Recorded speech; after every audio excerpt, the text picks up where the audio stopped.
Good morning. Good morning. आइए प्रभु के वचन को पढ़ें। आज का वचन हमारे लिए मिलता है याकूब उसका 2 अध्याय और उसका 21वां पद। जब हमारे पिता इब्राहिम ने अपने पुत्र इसहाक को वेदी पर चढ़ाया तो क्या वो कर्मों से धार्मिक ना ठहरा था?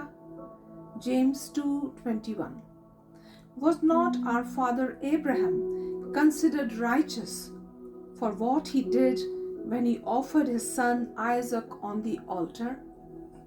आप देखें, जेम्स जो है अपने केस को जो है स्ट्रॉन्ग कर रहा है। Now we turn to Old Testament. आप देखें, बात कर रहा है आइजक की, बात कर रहा है अब्राहम की। मालूम है अब्राहम का और आइजक का कॉन्टेक्स्ट क्या है। आप देखें कि कैसे जो है परमेश्वर ने अब्राहम से वायदा किया कि उससे उसका वंश देगा। हालांकि वंश देने में जो है देरी हुई, हालांकि जो है कुछ गड़बड़ियाँ भी हुई, लेकिन आप देखें कि पुत्र उसने उसे दिया, उसी को कहता उसे लेकर मोरे पहाड़ पर चढ़ गया। आप देखें जो अब्राहम है उसने पूरी तैयारी की, उन्हें गधा लिया, उस पर लकड़ियाँ बांधी, उस पर जो है वो संभाल लिया और आइजक को अपने साथ लिया। आप देखिए जो आइजक है वो पूछता है अपने डैडी से कि डैडी जो है लकड़ियाँ भी हैं, सब तैयार है, तो बलिदान कहाँ है, मेरी सेक्रीफाइस। आप देखें अब्राहम जो है बिहान को जो है मोरिया पहाड़ पर चढ़ गया। वो जो आप देखें उसने वेदी सजाई। आप देखें कि उसने वेदी सजाई तो उससे पहले जो इसहाक को बता चुका है परमेश्वर पूरा करेगा। आप देखें जब वो बात कर रहा है उन्हें जो है अपने बेटे आइजक को, जो उसका प्रिय बेटा है, उसने जो उसे बांध दिया, जो छुरा है अपने हाथ में उठाया, उसे मारने वाला था। ये आवाज हुई, इसे मत मार, रुक जा, stop, exact word is stop. आप देखें वहीं से बात आई, यहोवा ईरे, गॉड इज माय प्रोवाइडर। आप देखें परमेश्वर जो है प्रोवाइड करने वाला है।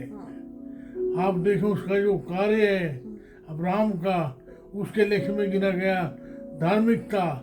He was justified by faith। उन्हें विश्वास किया परमेश्वर देगा, उन्हें विश्वास किया परमेश्वर जो मांग रहा है वो उसे पूरा करेगा, बचाएगा।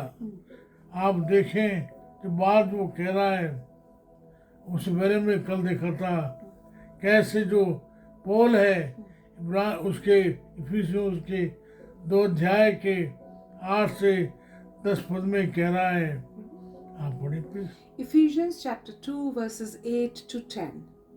For it is by grace you have been saved through faith, and this is not from yourselves, it is the gift of God, not by works, so that no one can boast.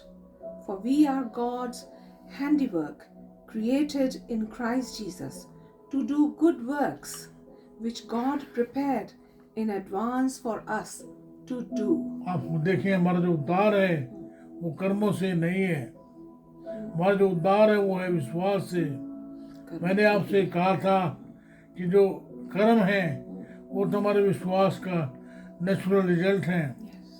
और 10वें में देखा था भले भले कामों के लिए सजा गया है जो उसने पहले से ही जो है तैयार किए गए हैं। आप देखें उसके बाद रोमियो उसके 4 अध्याय के 1 से 5 पद में पौलुस कहता है, Romans chapter 4 verses 1 to 5. Abraham justified by faith. What then shall we say? That Abraham, our forefather, according to the flesh, discovered in this matter? If, in fact, Abraham was justified by works, he had something to boast about, but not before God. what does scripture say? Abraham believed God, and it was credited to him as righteousness.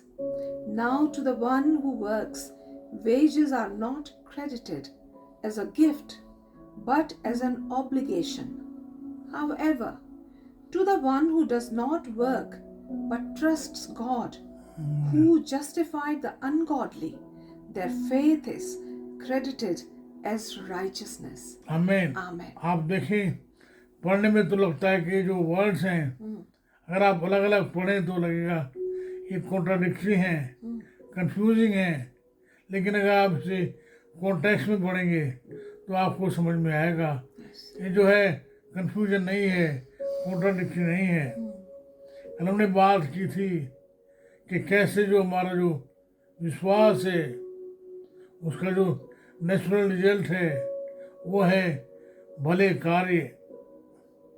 अगर आपको ध्यान हो, मैंने कहा था कि जो हमारा जो उद्धार है भले कामों से नहीं है, Yes. हमारा जो उद्धार है भले कामों के लिए है। आप देखें, परमेश्वर ने अब्राहम से कहा, उसने विश्वास किया, वो उसके लेखे में धर्मी गिना गया। आप देखें, जो बात हो रही है वो है कैसे में विश्वास करना है। विश्वास का परिणाम जो है वो है भले कार्य। मेरे मित्र, आप जो भी कोई हों, जहाँ भी गए हों, याद रखें परमेश्वर ने आपको बुलाया है। परमेश्वर की नज़र में आप बराबर हैं। परमेश्वर ने आपको जो उद्धार किया है वो उद्धार किया है बाय फेथ, उसके अनुग्रह से। लेकिन आप देखें उसका जो परिणाम है वो है भले कार्य। तो आप जहाँ भी हैं, जहाँ कहीं भी हैं, भले कार्य करिए, तो वो आपको अपनी महिमा के लिए इस्तेमाल करेगा। Amen. आमीन आमीन। आइए प्रार्थना करें। प्रभु जी, मेरी प्रार्थना है मेरे अपने लिए, मेरे भाइयों के लिए, बहनों के लिए, परिवारों के लिए। खासकर मेरी प्रार्थना है इन दो बहनों के लिए जो बीमार हैं।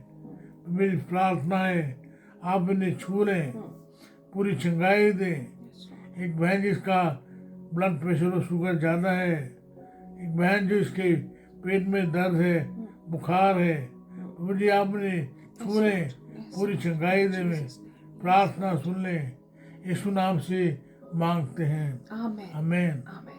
हमारे परमेश्वर पिता का प्रेम, प्रभु यीशु मसीह का अनुग्रह, पवित्र आत्मा जी की सहभागिता सार्वभौमिक कलीसिया के साथ हम सबों के साथ अब से लेकर सदा समय तक होती रहे। आमीन आमीन।